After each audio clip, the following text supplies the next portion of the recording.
when people talk about Google, you think of it as a single thing, or like a very big, big box. And it's actually a big, big box that's full of people, full of a diversity of humans humaning.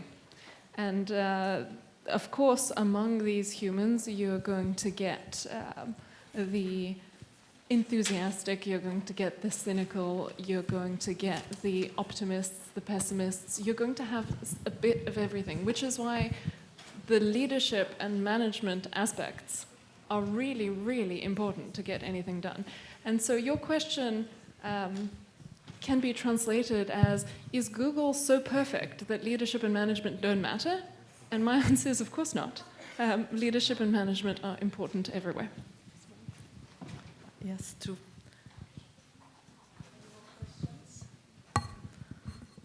From the audience, right there, yes.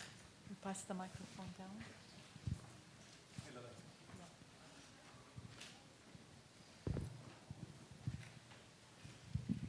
So my question is for Dana Sarkis. I want to know what are your challenges and how do you approach businesses who resist digital transformation? And what do you do to disrupt their thinking and convince them? Especially when you say that the main problems that you face are inertia, doubt, cynicism, and so on. Sure. Recently, and ever since I joined Hearts and Science, my job has been made easier because Hearts and Science is built on the premise of data sharing between clients and agency. So we don't really like to work, or we don't accept to work with clients who are not willing to share the data. However, we've had instances, and even still till today, where we're working with clients and trying to kind of steer them in the direction. And from my experience, it takes around a year and a half to drive that type of thinking, especially with siloed organizations. And the best way to do that is to show them basically the proof in the pudding, to show them examples of how things have worked across similar industries, and to show them that there is light at the end of the tunnel, and that whether they decide to invest behind this today or tomorrow, it's gonna lead to impact.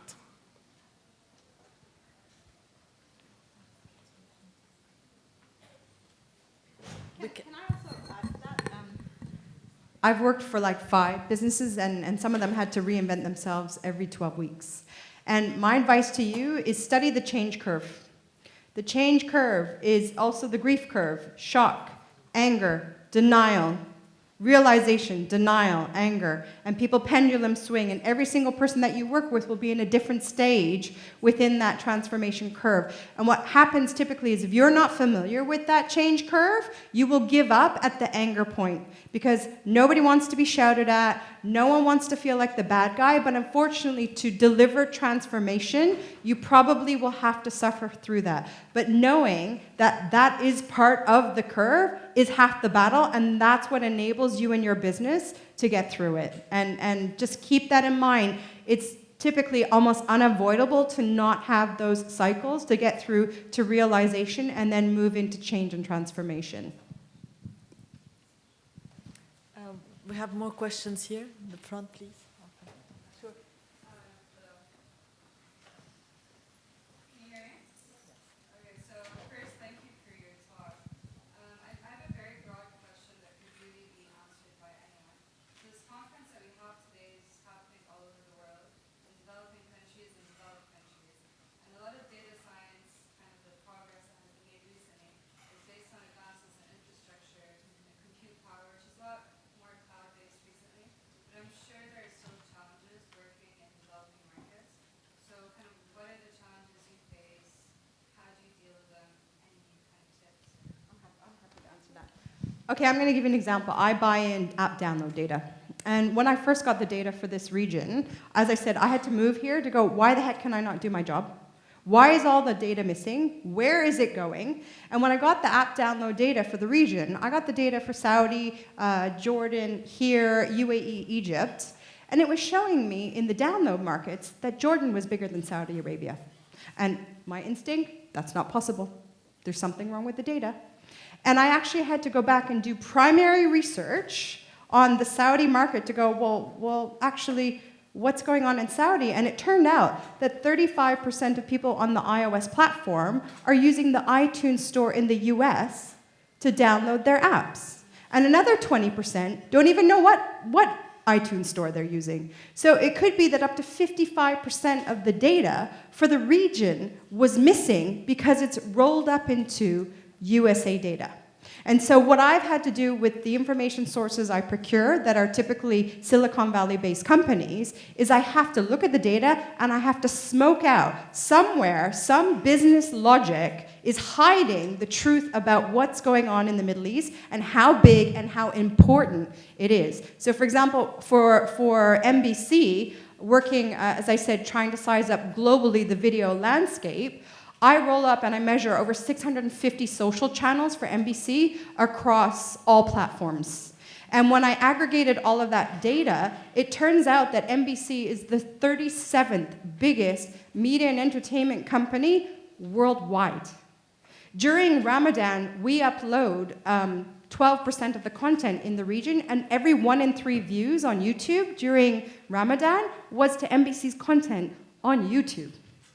And my advice to you is typically data will be hidden, not because of anyone's intent, but because of a business logic. You have to go find out what is the business logic driving the issue. And in the end, the only way I could prove it to the vendor is I said, I want you to open up your data. I want you to look at the USA App Store download data. I don't even have access to it. I want you to look at the day's download in the entertainment category on the 17th of May, which was the first day of Ramadan. And Shahid, the app, was in the top 10 most downloaded apps in the USA iTunes Store data, and the app's not even available in the US. So again, you have to understand the business logic behind your data sets to understand why you've got holes all over the place. And for the Middle East, it's typically because the data is being rolled up into America to make America look great, but actually I really think there's a thriving economy here. We just have to claw back that data. My question is here. Sorry. All right, so I have 2 questions actually. So the first one is based on Mrs. Sarkis' presentation and actually the international companies. So as Netflix or Google or let's say Amazon as well, don't you guys, also NBC, I'm guessing it's on a larger scale, don't you guys think that you do on a global level have a kind of a responsibility to the MENA region to give, for example, access or information or more, because some of the options or settings that are available outside of the region do not exist here. So maybe this creates some kind of cynicism in people around here, and especially businesses. And don't you guys have a responsibility towards business owners to show how important data is actually? Because coming from a from a personal initiative or from smaller startups initiative, it's going to be harder to kind of get people on board.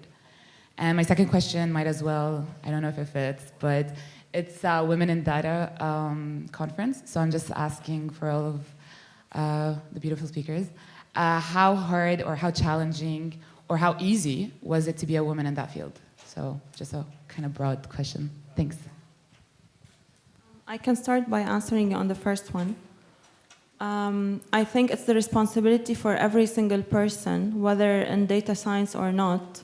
Any person who understands that data is the new commodity, it's their responsibility to drive change. It's not only upon us or the Googles or the Facebooks of the world. However, yes, of course we have responsibility. However, it's not only us, it's every single person. Every single person who's adamant on driving change within their organization, they should just fly with it. And on your second question, to be honest, I've never faced that. I was even in engineering school, probably there were 3 girls in my class, but it never was a kind of an obstacle for me. So I'll tackle part of the second one, which was that I did my PhD in physics, and I was the only woman in my group for many of those years, and that for me was quite hard. And in fact, I would say that it was probably part of, I mean, not all, but part of the contributing factor to why I left academia at all.